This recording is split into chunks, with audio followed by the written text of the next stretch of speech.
Na tristeza, na angústia e na doença. É quase impossível pensar em alguma luz, mas se permitindo falar com alguém, talvez você consiga pensar no que te faz bem. Setembro, mês de prevenção ao suicídio. Acaba nesta sexta-feira, mas a esperança do amanhã precisa continuar até o fim. Para falar sobre isso, recebemos hoje a Bárbara Rinco. Ela é palestrante e escritora. Boa tarde, Bárbara. Tudo bem? Boa tarde, Bruno. Você recentemente fez uma palestra na Câmara, se Sim, apresentou na Tribuna Livre e expôs de maneira corajosa e bastante explicativa sobre as suas próprias questões do tema e como esse tema de depressão e prevenção ao suicídio chegou até você. eu tive uma vivência a qual eu desenvolvi a depressão sem saber que eu estava com depressão, né? Então, o meu filho, ele não adormecia, ele despertava várias vezes à noite, e aí eu comecei a entrar em estafa física, né? E o estresse crônico é uma das causas da depressão. Isso eu fui entender depois quando eu fui estudar, para compreender melhor o que estava acontecendo. E aí eu descobri, então, que a química cerebral ela é modificada, né? E aí desencadeia uma doença que chama depressão, aonde você começa a vivenciar alguns sintomas. Mas como eu não sabia nada disso, nem sintomas e nem nada, eu só fui perceber que eu estava doente quando eu já tive o pensamento suicida. Então, talvez eu fiquei anos num processo depressivo sem saber. Certo. E quais foram as suas primeiras providências em relação a isso? A minha primeira providência quando eu tive o pensamento suicida foi não querer ficar sozinha. Só tava eu, meu bebezinho, em casa, né? Foi quando eu tive essa experiência. E então eu liguei pro meu marido, ele estava numa cidade muito longe. Então eu chamei minha mãe, ela ficou comigo. Eu fiquei muito assustada em ter tido aquele pensamento, porque por mais que eu estivesse vivendo uma fase já muito difícil, eu nunca tinha pensado em algo parecido, né? Então eu quis realmente ficar com alguém para que eu não sabia o que poderia acontecer depois daquele pensamento. Então eu fiquei com Uhum. muito medo. O momento, né, que foi abatido por sensações ruins, depressão, pensamentos suicidas, a situação, você está sozinha, com um ser recém-nascido, né, é, se encerraria em si o desencadear dessa emoção complexa, ou você acha que coisas anteriores podem motivar também? Coisas anteriores que talvez a gente não tenha compreendido certamente o que aconteceu. Você acha que também é uma somatória de coisas do passado? Eu acredito que sim, e eu concluo que isso foi na minha história. Porque quando eu saí da empresa, meu bebê nasceu em 2014, Uhum. pensamento suicida 2016, mas eu saí da empresa CLT, que eu amava, em 2010. Então, quando eu saí da empresa em 2010, eu já saí numa crise emocional. Uhum. Então, eu acredito que ali, quando eu Que pedi a começou. demissão, que começou. Tá. Mas de um jeito muito brando. Uhum. Porque a depressão, quando é branda, você consegue manter as atividades do seu dia a dia. Então, a Sim. sua vida, a sua rotina não chega a ser modificada. É Uhum. só mais por dentro que você fica mais triste, mais vazio. Naquela circunstância que eu vivi, eu parei de me amar. Porque eu entrei num conflito na empresa, por exemplo, só para te explicar. Eu estava numa área, eu era brilhante. Não é nem falando assim para me achar, mas era exatamente a visão que a empresa tinha. Você vai entender por que eu estou usando esse termo. Uhum. E aí, quando eles me transferiram de área com a intenção de eu ser promovida e nem explicaram o porquê, mas me mudaram de área, era uma área que eu não queria, eu não gostava, eu fiquei ali definhando, na Uhum. verdade. Eu me tornei, então, de brilhante, me tornei uma profissional, assim, super, super, sabe? E eu fui mal avaliada. Tá, afetou completamente. Então, assim, Sim. como é que eu era tão maravilhosa para Uhum. ser promovida, que depois eu descobri que era para ser promovida, e me colocam numa situação onde eu pedi ajuda e a informação que eu tive foi a seguinte: não, se você voltar para a área de logística, ninguém vai mais olhar para você, ou seja, ninguém vai mais te dar essa oportunidade de valorização, de promoção. Tá. Então eu aceitei ficar naquela posição, né? Uhum. E ali eu fui definhando. Então eu fiquei trabalhando 6 meses me esforçando, mas já com aquela energia mais caída, porque eu não queria estar ali. E 6 meses chorando, todos os dias chorando. E aí, quando eu fui realmente mal avaliada, eu pedi as contas. O marido falou, não, você tá mal, você tá chorando há 6 meses. A gente não tinha filho, mas ainda era muito assustador para ele bancar a casa, né? Mas ele falou, não, pode ficar em casa, não tá bem, pede demissão. Então, ali, Bruno, eu falava assim, quem sou eu? Eu não era aquela brilhante, toda valorizada, reconhecida. E como é que agora eu sou aquela que é mal avaliada? O Pedindo diretor... demissão. Exato, o diretor chegou a falar assim, a gente não sabe onde ela vai se encaixar. Como assim? Até ontem ele me elogiava na frente de todos os departamentos que ficavam abaixo dele, sabe? Então, a depressão, ela começou ali, eu tenho certeza, porque o fato de eu parar de me amar foi porque eu já não sabia mais quem eu era, Tá. entende? E somente naquele momento, com os filhos no colo, que desencadeou toda essa somatória, né? É, porque depois que o filho nasceu, como eu ficava sempre exausta, então eu estava sempre irritada, Tá. porque a ausência de sono causa irritação. Sim. Então eu estava insatisfeita na postura de mãe, que eu queria ser uma mãe leve, uma mãe doce, que hoje eu sei que nem é real, tá? Para recém-nascidos isso é impossível, mas enfim. Então eu tinha uma autocobrança muito grande, eu estava sempre insatisfeita comigo. E aí o que aconteceu? Nesses 2 anos, pensa que esse quadro emocional e fisiológico foi se agravando. Então o pensamento suicida ele veio, na minha concepção, a hora que ele já estava a depressão no estágio bem avançado, aonde os sentimentos de tristeza, de angústia, pessimismo, a sensação de incapacidade, eu não consigo resolver meus problemas, eu não dou conta de nada, me sinto inútil, me sinto estorvo, eu não tenho valor nenhum. Esses pensamentos que vão permeando, né, esses momentos da pessoa, parece que eles têm uma conexão com o pensamento suicida, entende? Sim. Porque disso para o pensamento suicida é muito pouco. Sim. Se a gente for raciocinar sem pensar que é um sintoma de uma doença, faz sentido, não faz? Muito. Se você já está super para baixo, um pensamento que vai justificar você resolver seus problemas se você não resolve nenhum, é a morte. Claro. E foi isso que eu pensei.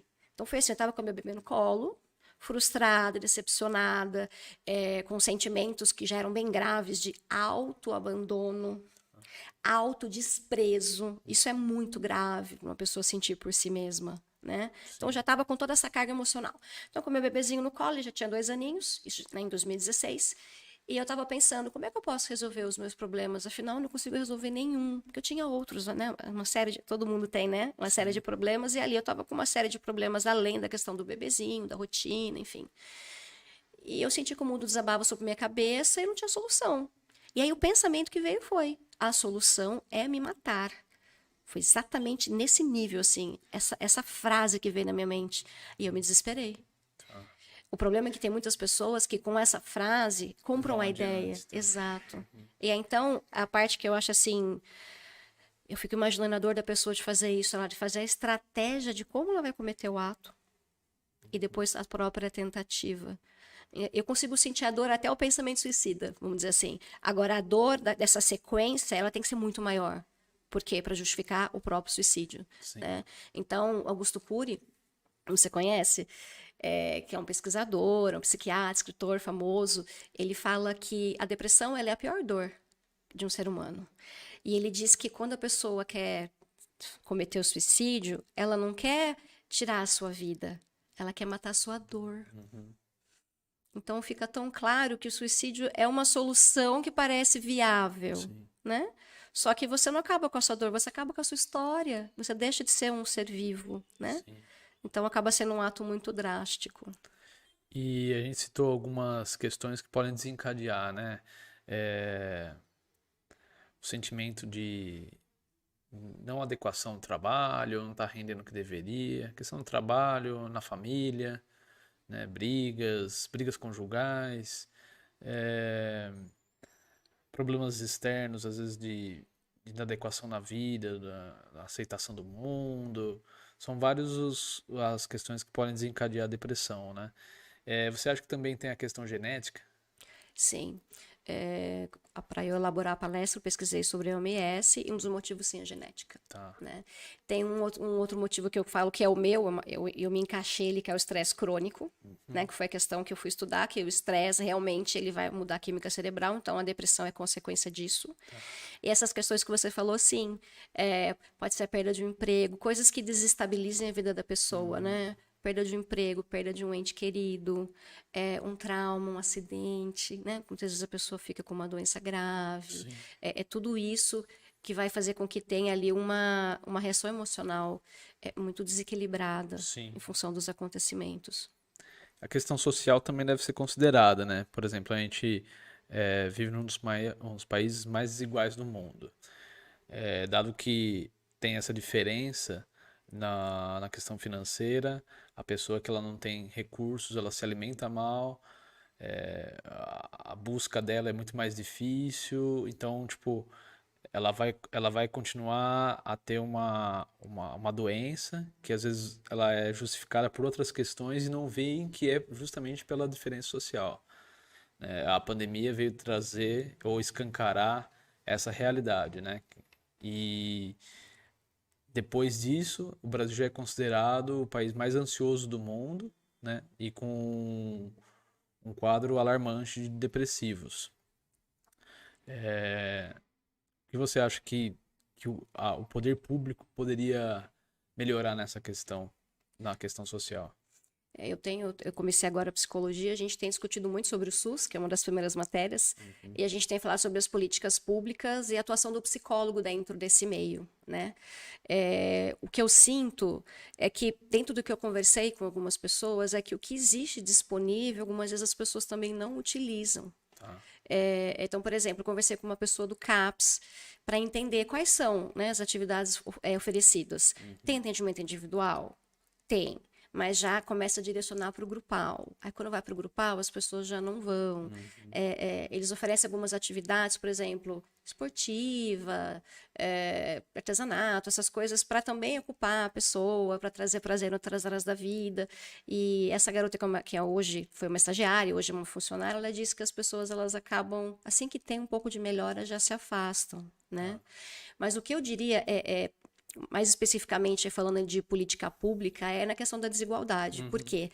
O que a gente tem estudado muito, né, é violência em crianças, violência em adultos. Tudo isso não só a questão da fome que você citou, né, mas todas essas coisas. A criança que tem que pedir esmola, né, no farol, a criança que é espancada pelo pai, a criança a menina que é estuprada pelo pai, todas essas coisas, elas destroem a psique do ser humano. Sim. Isso realmente em pessoas que têm vulnerabilidade social, né?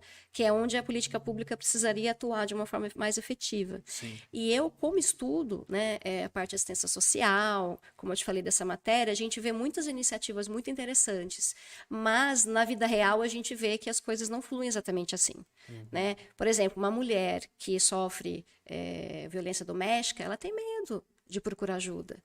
Né? Então, até tem o órgão, mas ela tem medo. Sim. Só que aí, quando ela procura ajuda, tem a protetiva, mas a protetiva não justifica. A pessoa vai lá e tira a vida dela. Então, você entende? É uma complexidade tão grande, de tantos elementos, que a gente fica assim com uma angústia, porque o meu professor falou, a gente vai até na casa da pessoa, sabe? Para ver como é que tá a situação. E muitas vezes a pessoa ela não quer abrir a porta, não vai se expor. O marido está lá dentro, enfim. Então, eu acho que o medo domina muito ainda as pessoas e nem as permitem de tirar o problema de dentro de casa, entende?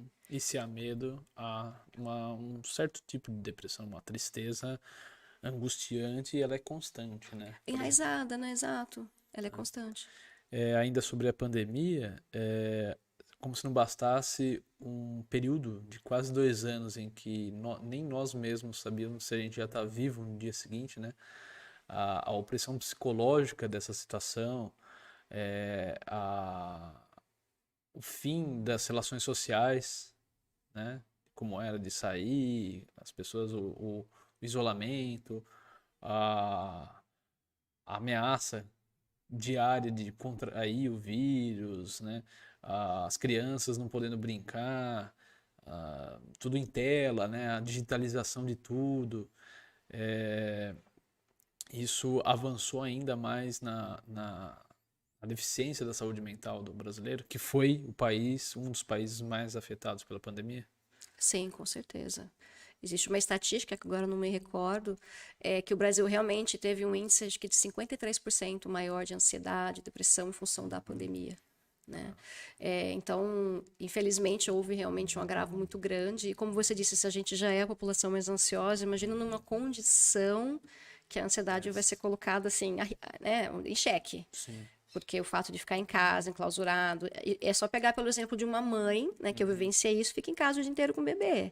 É enlouquecedor, né? Então você ficar dentro de casa com a sua família, e aí é um monte de gente, cada um também com as suas questões, aí acaba tendo mais atrito, e tudo isso vai levando esse desgaste emocional, né? E a questão financeira, né? Que com o aumento da inflação, aumento dos preços desde a comida, a gasolina, a angústia de não saber se vai ter dinheiro suficiente até o fim do mês, se o trabalho que está tendo aí de trabalho faz um extra, arruma outro emprego e ainda aí, tipo, não tem mais tempo para a família, para os amigos.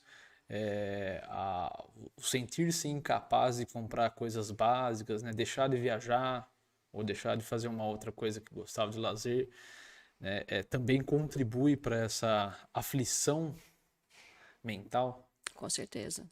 Com certeza, a gente, como família, até dando um exemplo dentro da minha casa, a nossa renda é a mesma antes de ter o filho e depois de ter o filho.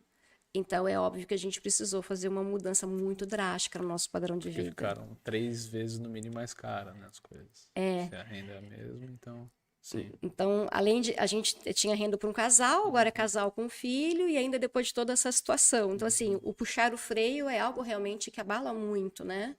É óbvio que a gente está falando de uma situação confortável, né? Como a gente conversou aqui, a gente está na classe média, né? A gente não tem nem como falar daquelas pessoas que já mal tinham condições de se alimentar nessa situação toda, né? Por isso, como você disse, os menos privilegiados realmente estão muito suscetíveis a questões muito graves que podem dar esses distúrbios emocionais, porque são coisas de base, né? Mas a gente sentiu isso também e é uma adaptação muito grande que a gente tem que aceitar a condição atual e tentar, vamos dizer assim, seguir a vida e tentar estar bem e tentar entender que é o que temos para hoje. E o brasileiro, né, que acaba sendo aí um grupo de pessoas que é mais endividado do que o normal, vamos dizer assim, né? Nessa situação, então, o desespero, a angústia aumentou muito mais, né? Sim. E o outro lado, né, que é o lado do mais abastado, que tem mais condições, às vezes nem vê os preços das coisas, mas não é raro a gente ver pessoas tristes também, que têm dinheiro, têm posses, né, têm bens, mas é nitidamente triste. Então, é aquela frase lá, dinheiro não traz felicidade, acho que até certo ponto tem razão ou não, mas também são afetados por depressão, né? Às vezes um vazio, de repente as pessoas que se aproximam não se aproximam por elas e sim pelo dinheiro, né? Pelas posses. O que nos leva a uma questão bem de angústia existencial. Se de um lado há uma tristeza, uma angústia, uma depressão por não dispor de meios para ter o básico de sobrevivência, né? Poder fazer uma compra do mês. Exato. Do outro, quem tem também tá nos muros do condomínio, isolado, ali também tem. Então, qual que seria o caminho do meio? Ou que ser é esse que quando falta tá ruim, quando tem tá ruim? Complexo. Por que que a gente é assim? Eu tenho um entendimento que está associado ao autoconhecimento. Então, assim, essa parte da população que não tem nem o básico, é o mínimo que tem que ser, né, oferecido é o básico. Mas para aquele que já tem muito, a gente não aprendeu, né, na escola, nem com o pai, nem com a mãe, porque eles também não aprenderam com os pais deles, a importância do autoconhecimento e da gente se amar como a gente é. Então, na minha opinião, a felicidade, ela está dentro do amor próprio.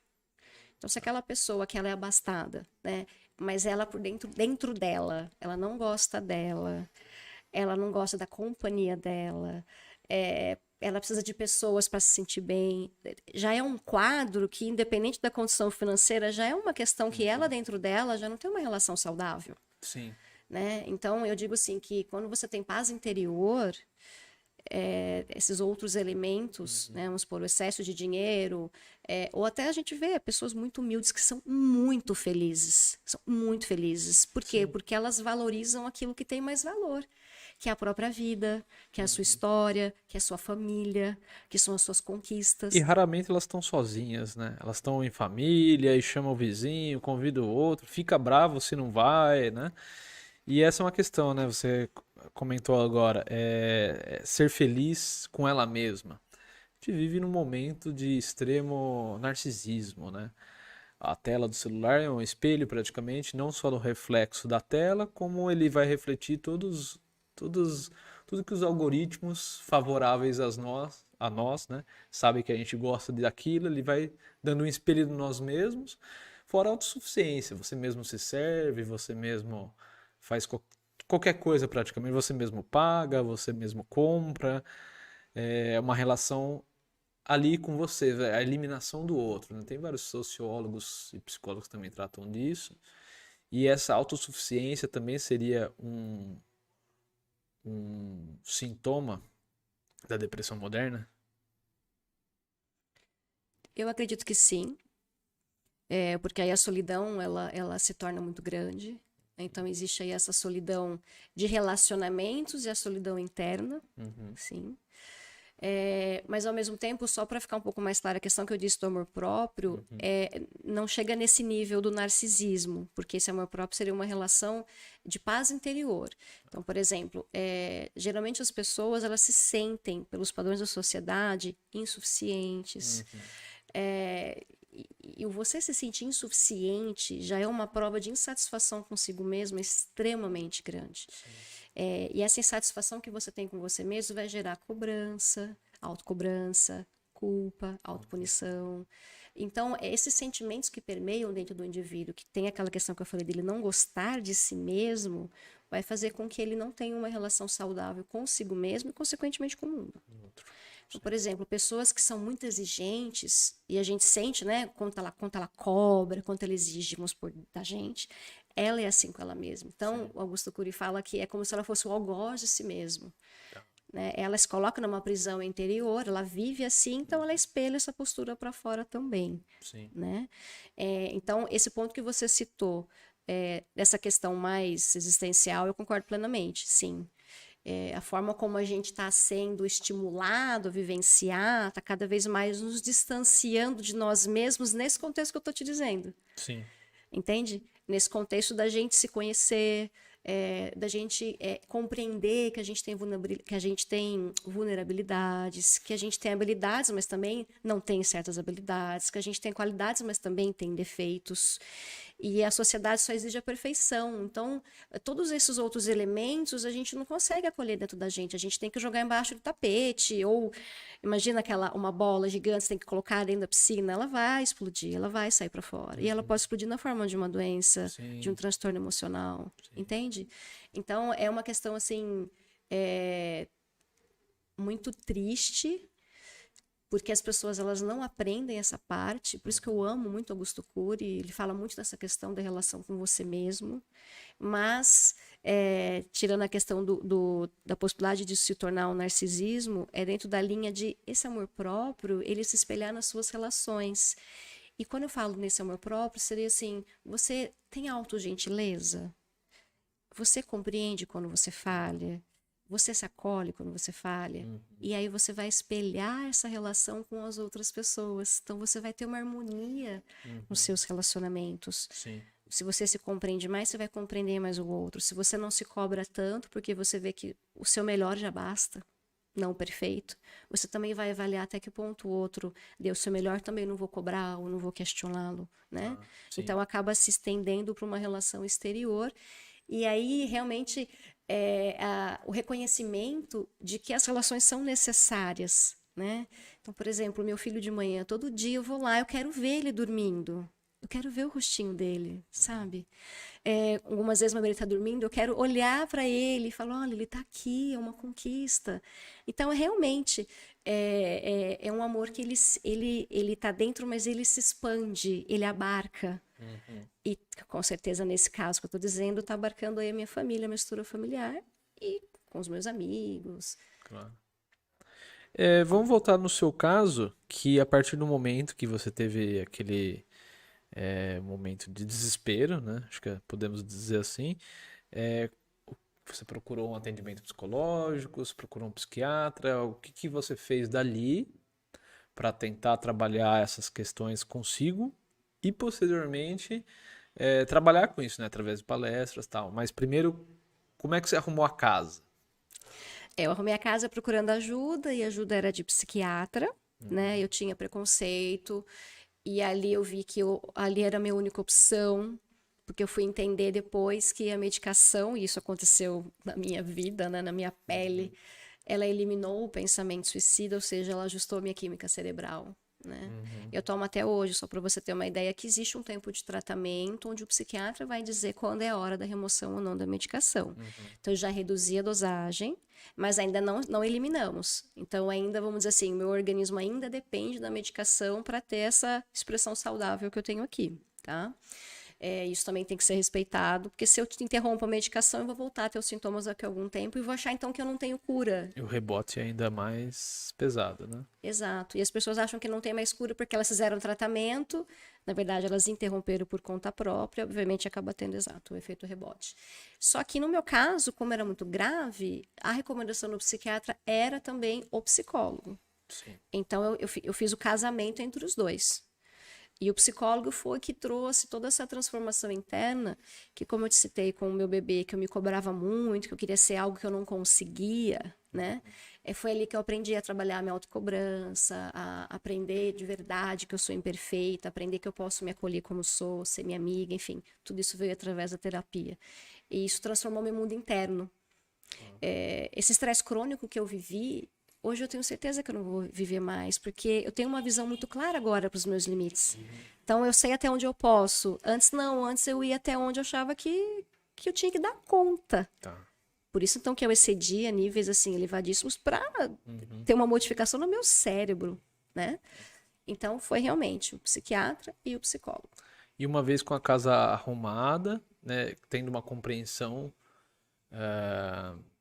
das suas questões, do que aconteceu e de como você estava resolvendo, qual foi o momento que deu o eureka? Vou tentar falar isso para as outras pessoas. Criou coragem para contar a sua própria história, né? E assim buscar as inúmeras pessoas que, quando eu te abordei na câmera, eu falei, é importante você falar, porque tem muitas pessoas que passaram por situações parecidas, né? Estão passando, e de repente, e a melhor forma de cura é falando, né? Podendo, como foi o texto de entrada que eu fiz, de você poder falar, você poder abrir sobre seus problemas, né? Admitir e na troca com quem ouve, que estão nos ouvindo, chegar a uma compreensão. Qual foi o momento que você decidiu trabalhar com isso? Eu sempre, desde criança, queria ser escritora da minha própria história. X, né? Que história, mas enfim. E com 18 anos eu me encantei em ser palestrante. E aí, com a maturidade, eu falei, eu queria palestrar sobre as dificuldades da vida. Ou seja, casava muito com a ideia do livro, né? Sim. Eu queria contar histórias que eu tivesse superado, que eu tivesse vencido. Ou seja, como eu resolvi dores e dificuldades. E a mesma coisa para a palestra. Mas aí, quando eu estava em tratamento com a psicóloga, isso ainda no começo, tá? Trabalhando muitas questões, trabalhando aquela culpa, que isso foi algo muito agressivo, eu chorei por meses, acho que 2 meses seguidos eu chorava em sessão, enfim. A hora que ela foi trabalhando ali, dando uma equilibrada, ela já começou a entrar e falar o seguinte, Bárbara, você só tá vivendo a maternidade, mas você era outras coisas antes de ser mãe. Então vamos buscar um propósito para sua vida, ou seja, vamos se desconectar só dessa realidade maternal e vamos colocar outros projetos que com certeza você vai ser até uma melhor mãe, porque você vai estar uma pessoa realizada em outros papéis que você possa ter interesse. E aí então foi quando eu lembrei de escrever o livro, que era o sonho de criança. Mas aí eu comecei a escrever com uma ideia que eu tinha, eu vou falar sobre as minhas amizades, os namoros, coisas que eu achei que eu nunca ia agregar na vida de ninguém, por isso que eu nunca escrevi o livro até então. Mas ela estava me estimulando, e eu me lembro que deu 16 páginas, e aí eu comecei a escrever sobre a depressão. Falei, uau, a depressão pode ajudar muita gente. Aí joguei fora essas 16 páginas, que tinha essas historinhas aí mais do dia a dia, da vida de uma pessoa. E aí, então, eu comecei a escrever como foi que eu tive a depressão, a história detalhada, os sintomas, o pensamento suicida, o tratamento, o desgaste familiar, como foi que eu reconquistei as relações com a minha família, porque houve um desgaste tremendo, quase teve divórcio, meu filho não tinha uma relação muito saudável comigo, eu estava sempre nervosa, irritada, né? Então, o livro ele trata todo esse tema. Eu acabei escrevendo junto com a terapia, né? Só que o efeito diário não é melhor para uma publicação, numa questão assim de mercado. Então, eu estou ajustando para uma condição um pouco mais interessante ao leitor. Mas eu escrevi em tempo real. Tá. O que eu estava vivendo, o que eu estava sentindo, o aprendizado do momento. Então, ele ficou muito rico nesse conteúdo. E aí, a palestra, que também era um sonho, ficou simples. Porque, poxa, eu também queria falar sobre as dificuldades da vida, processos de superação. Eu estou vivendo uma história de superação de uma doença, reconstruindo minha família. Esse tema é fantástico, né? Sim. Então, eu já era palestrante antes, mas eu era CLT, de logística, e eu palestrava como logística porque eu queria palestrar. Então, assim, eu ia me encaixando em possibilidades. Nesse caso, não, eu fiz um curso de palestrante profissional, né, para realmente poder abordar esse tema como profissional. E então eu construí a palestra baseado aí, vamos dizer assim, nessa formatação diferenciada que o curso ofereceu, onde eu posso trazer essa informação para as pessoas. Mas isso, Bruno, vem, na verdade, da minha essência, de sempre, porque eu sempre queria contar para as pessoas como uma forma de ajudar, como era que eu resolvia os meus problemas. Pensando numa visão infantil, adolescente, jovem, e agora, mais madura, compreendendo que dá para oferecer isso nessa circunstância. Ou seja, era algo que já estava escrito. Você só lembrou, ó, é isso. E trabalhou em cima disso. Mas ela já estava lá, já estava na sua vida, né? Era a sua vida. Eu falo no livro que escrever um livro ficou buzinando na minha cabeça a vida toda. A vida toda. E Ah, eu me sentia até cobrada, porque eu falava assim, eu tô trabalhando com logística, eu tô criando carreira, não tem nada a ver escrever um livro, sabe? Só que eu sempre ficava atenta, porque me parecia que era um sonho. Falei, bom, se não sai da minha cabeça, isso aqui deve ser algum sinal, tocando ali, né? tipo alguma coisa que é relevante para minha história, Aham. né? Então eu dei vazão e realmente escrever o livro para mim sim foi muito prazeroso. Ao mesmo tempo que difícil, porque eu escrevi durante o processo, mas prazeroso hoje, que já passou tudo e eu vejo quanto eu posso agregar para a vida de uma pessoa através da minha história. Legal. Toda essa parte que eu te falei aqui de amor próprio, tudo isso, é a forma hoje como eu encaro a minha relação comigo. Isso está lá no livro também, como se fosse assim, como é que você amarrou toda essa dor que você viveu, né? Eu descobri que depressão, para mim, e eu acredito que deve ser esse o padrão, é baixa autoestima. E aí, então, eu aprendi a ter a autoestima através da terapia, e o caminho que eu descobri seria de reconhecer meu próprio valor como ser humano. E aquela fase no meu trabalho, que eu não sabia mais quem eu era, eu consegui compreender que para a empresa eu era boa numa área, era ruim na outra, mas eu era um ser íntegro sempre. Eu sempre fui uma pessoa com valores, princípios e sabia quem eu era e o que eu queria ser. Então, o que as pessoas falavam de mim não podia ter ressonância dentro do meu ser, e teve, porque eu não sabia quem eu era ainda. Eu sabia que eu queria os meus objetivos, mas a hora que veio, né, de fora para dentro, eu comprei a ideia. Hoje eu já não compro mais. Então, por exemplo, hoje eu compreendo que eu não consigo fazer uma série de coisas que outra pessoa consegue. Só que eu sei que eu consigo fazer outras coisas que outras pessoas não conseguem. Então, isso faz com que eu seja um ser humano normal, como qualquer outro. Né? Então, a crítica, ela já não vem mais com essa força tão pesada, porque eu sei quem eu sou. E quem eu sou? Eu sou um ser humano imperfeito. E sendo imperfeita, a crítica do outro, ela já não vai mais ferir um ego, uma vaidade, que nós temos, mas sem querer, assim. Não é que a gente quer ser o bonzão, sentir que a gente é o bonzão. É a sociedade que coloca esse peso na gente. Sim. Por isso que todo mundo não aceita a crítica, por isso que todo mundo não aceita, né, numa discussão, numa briga. Por exemplo, você está brigando, né, com a sua namorada, aí ela vai falar alguma coisa de você, mas você fez aquilo, aquilo, aquilo. Vamos desvirtuar a briga para ela? Meu, a gente sempre faz isso. Para de olhar para mim, deixa eu falar do seu defeito, deixa eu falar de você. E a hora que você vê que, ok, isso vivendo na pele, na minha história com meu marido, porque você não faz assim, assim, assim.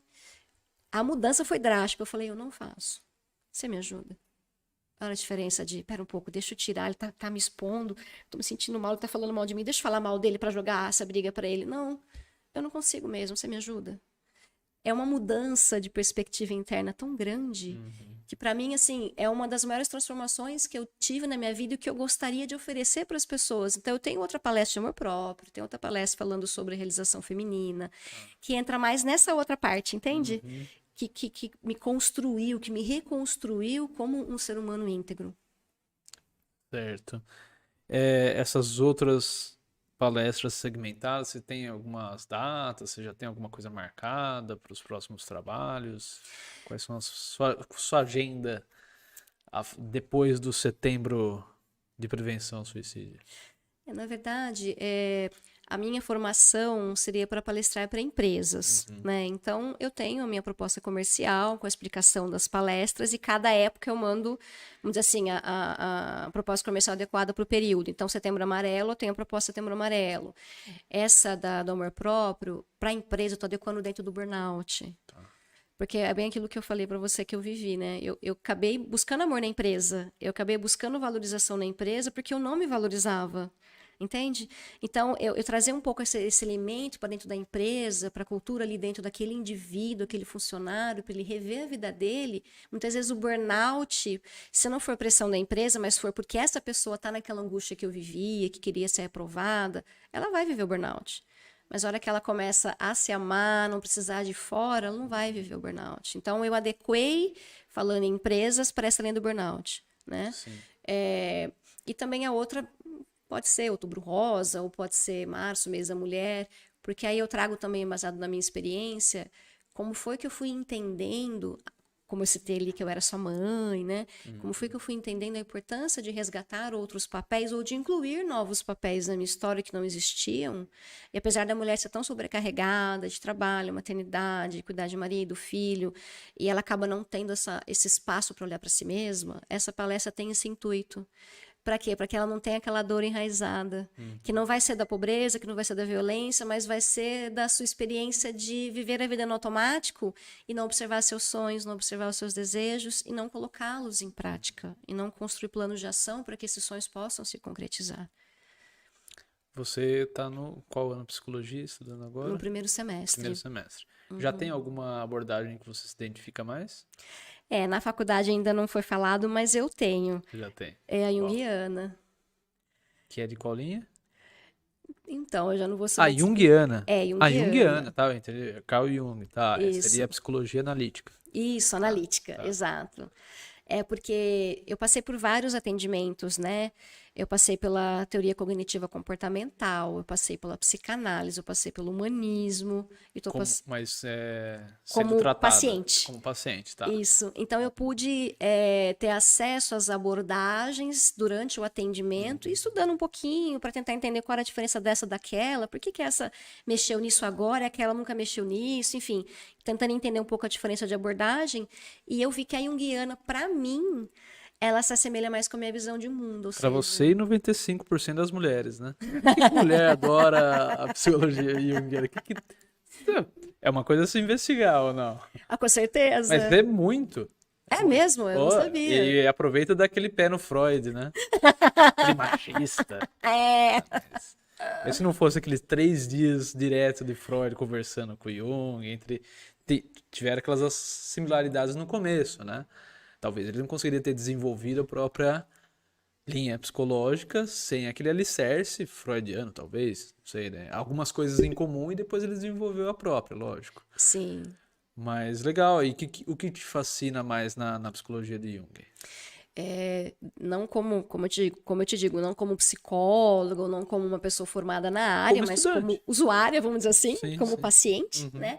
Eu gosto muito porque eu identifico a minha visão de mundo, a forma como eu vivo minha vida, é que o que eu sou hoje é a expressão de uma causa. E eu quero saber qual é essa causa.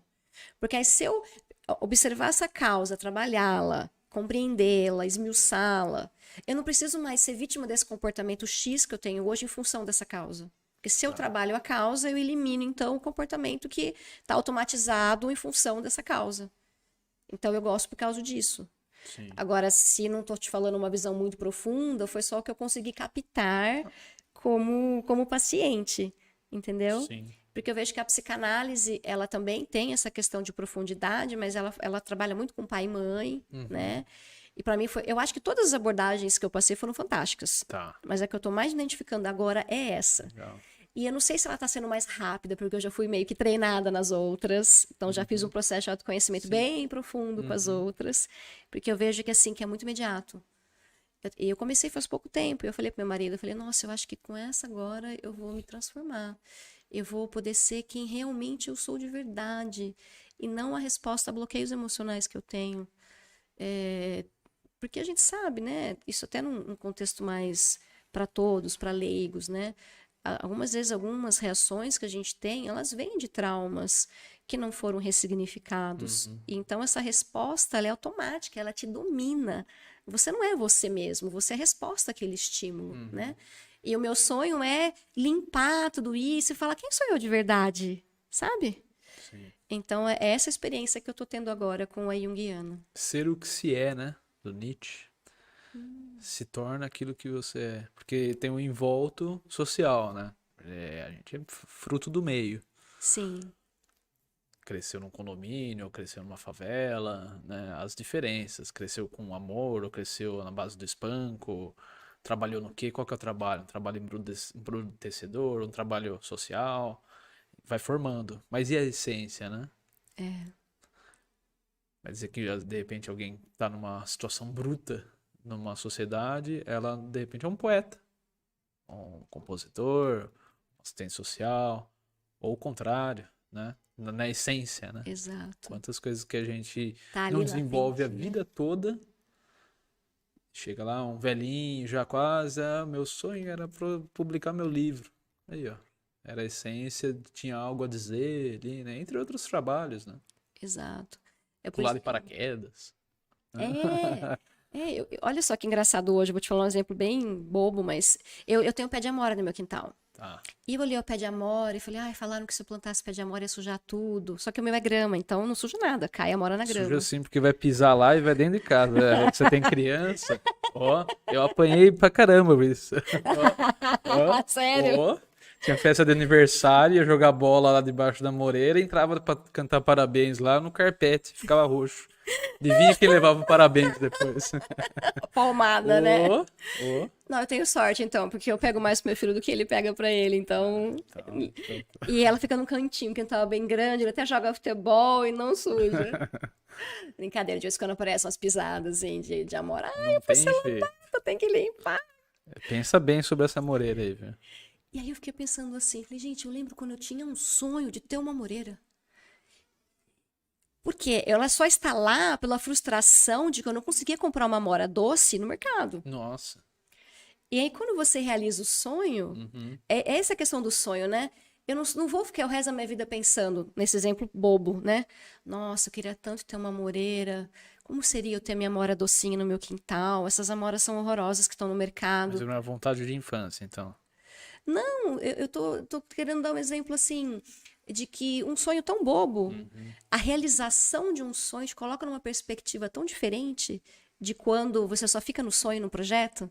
Então, tô Sim. querendo dizer assim, o exemplo da Amora é um exemplo bobo, mas, por exemplo, eu queria ser escritora, eu nunca dei chance, eu fiquei a vida toda me dedicando à logística, nunca tentei parar minha vida e entender qual era o propósito desse livro, aí eu vou morrer e aquilo ficou encantado. Uhum. Encantado seria o quê? Mal resolvido, ficou ali no mundo das ideias, ficou numa ilusão.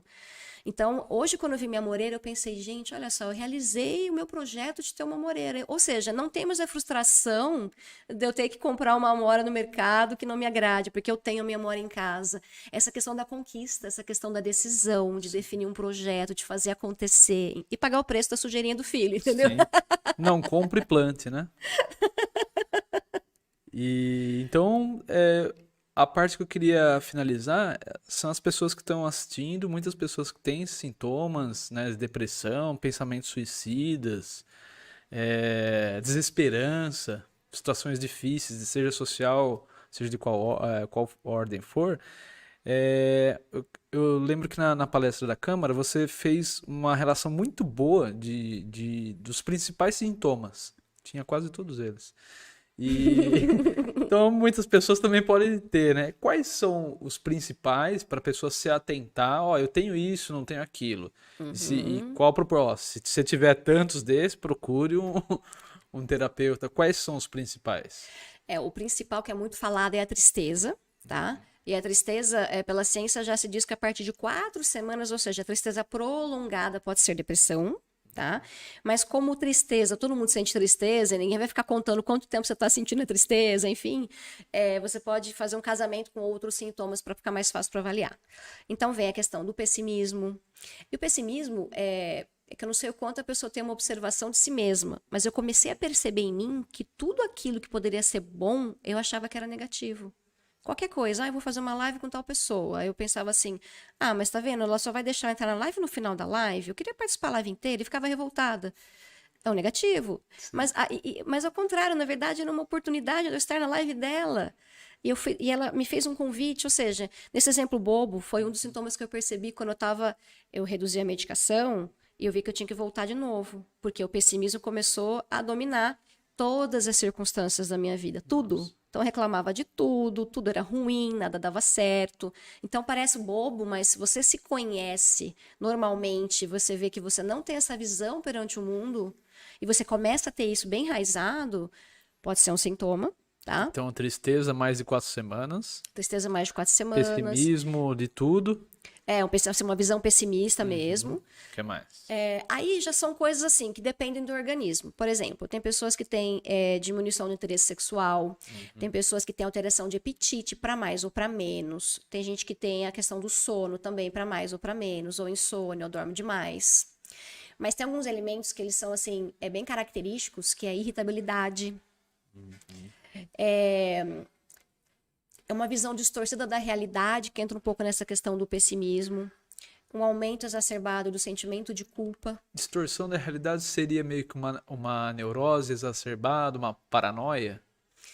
Eu não vou saber te dizer, porque eu ainda não aprendi muito bem esses termos. Mas o que eu entendo da distorção da realidade, por exemplo, eu estava lá sendo mãe, me matando, 24 horas por dia disponível, e me achava uma péssima mãe porque eu não estava calma.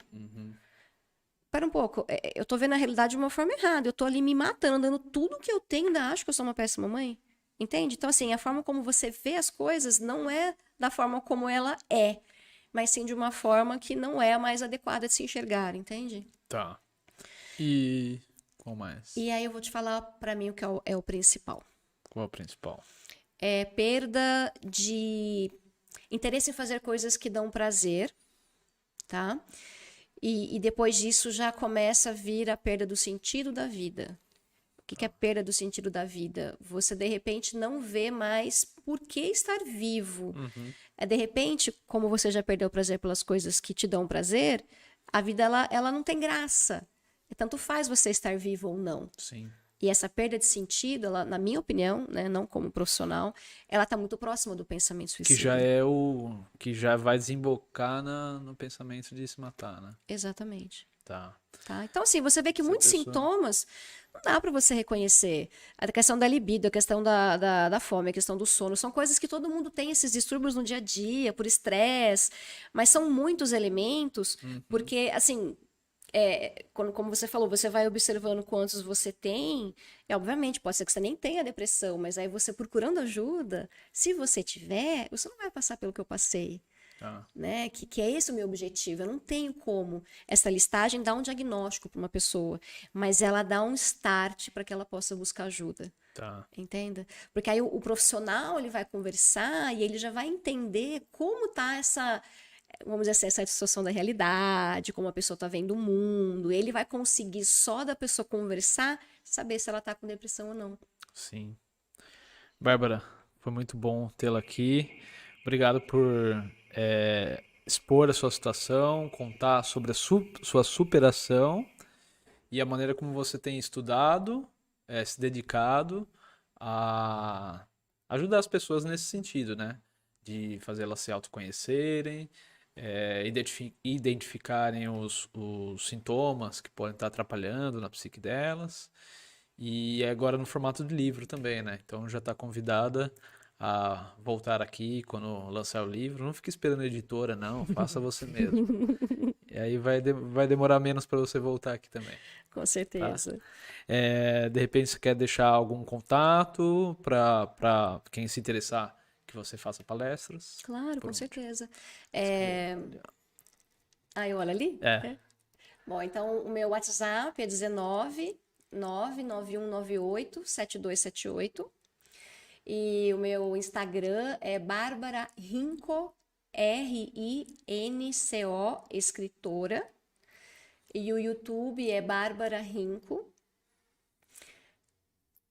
Eu acho que é isso, porque o É LinkedIn isso? não tem muita coisa, mas é Bárbara Rinco também. Tá bom. Mas eu fico à disposição, sim, porque a questão das palestras, o meu tema ele é um pouco incomum, vamos dizer assim. Falar de amor próprio, falar de você olhar para os seus sentimentos, mas eu sinto que é o que está sendo necessário, é o que as pessoas estão precisando nesse mundo tão acelerado, tão corrido, Sim. as pessoas vivendo no automático. Está faltando esse retomar, esse olhar para dentro. Elas vão assistir a nossa entrevista na velocidade 1,5, 2 ali, Exatamente. não é? É o Por nosso causa dessa mundo. corrida. Obrigado e viva! Fechou.